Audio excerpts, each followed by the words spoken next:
just wanted to let everybody know up front, this is going to be a spoiler-filled review. So, if you haven't seen the short yet, it's just over 20 minutes long. It's not going to take much time. I got a link to it in the comment section below. So check it out first, then come on back.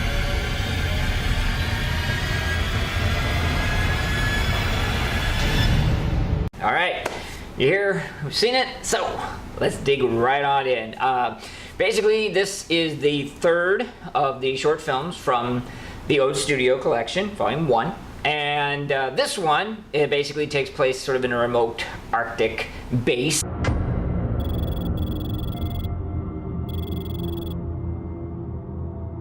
Ostensibly in the future. And we've got two survivors of something that clearly has gone horribly wrong. One of them with his eyes bandaged, I guess he can't see. And they are formulating a plan to get away from something. And basically, it goes downhill from there. So it's apparent with Oats Studio Volume 1 that in the short films, that longer ones, they're sort of having a nice little transition. That is to say that the first one, Raqqa, was pretty heavy on the sci-fi with some elements of horror. The Firebase, sci-fi, some horror, kind of a, maybe even possibly level mix. Then with this Zygote, we do have some sci-fi, but it's pretty heavy on the horror, and could not be happier. This one, obviously I've loved the other two, Raqqa and Firebase were both amazing. This one is just absolutely off the charts, especially for horror fans. There are a little bit of sci-fi elements, and that's great, but really, the meat and potatoes is pure horror, the atmosphere, the mood, the tension, and then, of course, the monster. Wow. I mean, just wow. The creative minds that are coming out of there are just absolutely amazing. Story-wise and structurally, again, just like the other ones, this isn't really anything new, to survivors in a remote location being, hunted by a monster. Okay, yes, it's been done to death. As I said before, it's how well you do it. And they do it exceedingly well in this one. Of course, the acting is top-notch.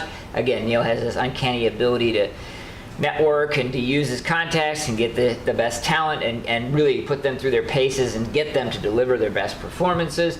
And then, again, I gotta go back to this monster, man. I mean, okay, they don't really go into a lot of the explanation of how this creature came about. And again, that's a good thing, because remember, these are supposed to be things that hopefully could get turned into a full-length feature film. Well, if we know everything, how much to turn into. But the end result is this monster that is fundamentally all hands. And I mean that literally. It's not even just figuratively, it's literally. Now, part of that, I guess, purpose, or whatever you want to call it, is that since this is in a slightly technologically advanced, even though we have them today, world, door access is by fingerprint.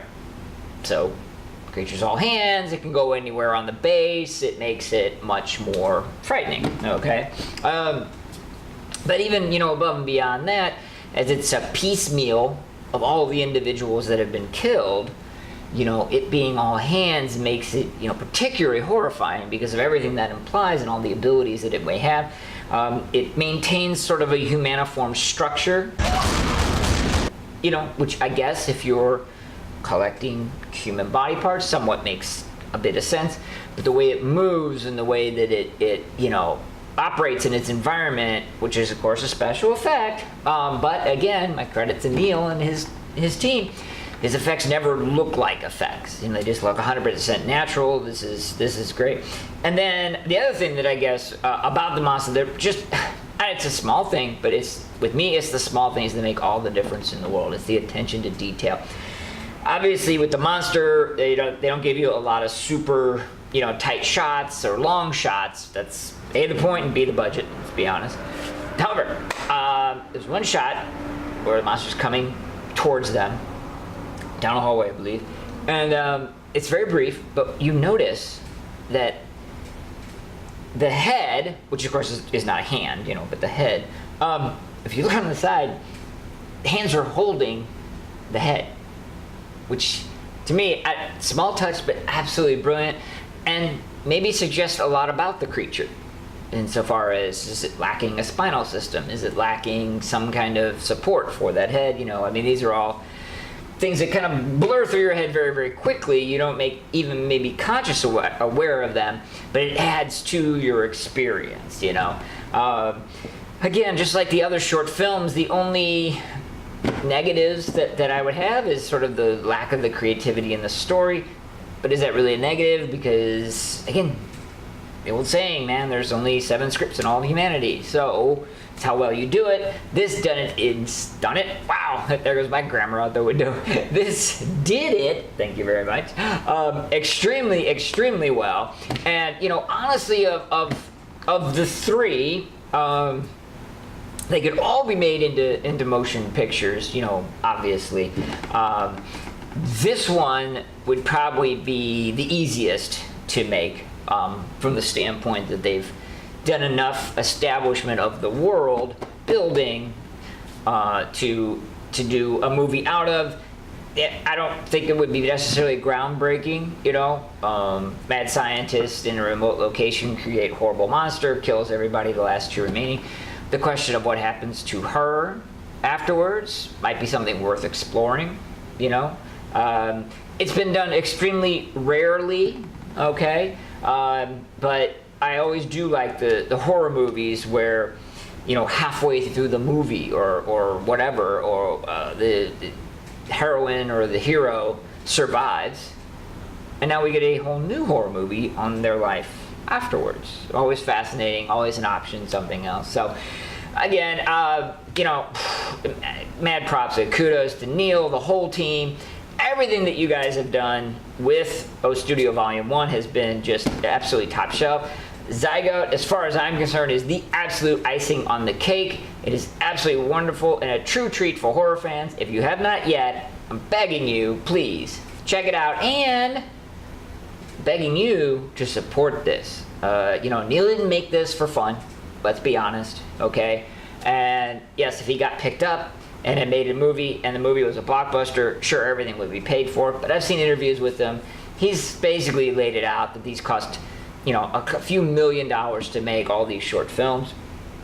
It's either self-financed or somebody put up the money. I didn't get the idea. But the bottom line is that, you know, it wasn't free. It cost money.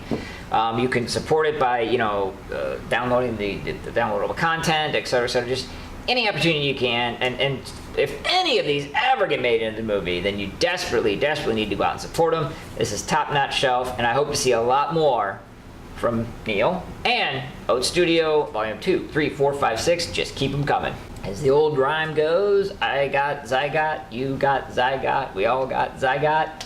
What do you got, Zygote? What do you think? Thought? I'm losing it here. Anyways, let me know in the comment section below. Plus subscribe and like. Do it. Bring it.